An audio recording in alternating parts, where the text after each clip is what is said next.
كتب الإعلامي رودي العلي، إعلامي من إعلاميين قسد، كتب: الشعب العلوي لا ينسى وسيرد الصاع ألف، يا شلاب الجولاني إقليم العلويين قادم.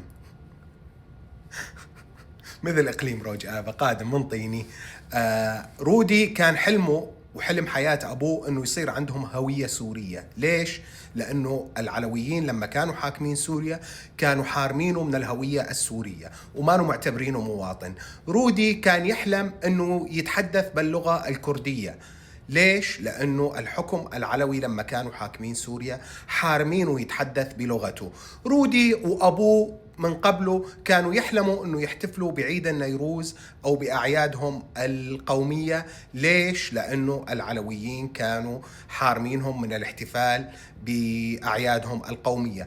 رودي كان يحلم أنه يصير عنده هوية ويروح على الشام ويشتغل بساحة المحافظة على صندوق بويا ويبوي أحذية المواطنين السوريين. رودي كان يبوس قندرة أي علوي يشوفه ويتمسح له ويمسح له جوخ مشان رودي يصير مميز بين أبناء منطقته وحارته، أنه هذا باس قندرة أحد الضباط أو أحد عناصر مفرسة الأمن العسكري أو أمن الدولة. رودي طول عمره عايش تحت صرماية العلوي، ورودي اليوم أيضا ينافق للعلويين.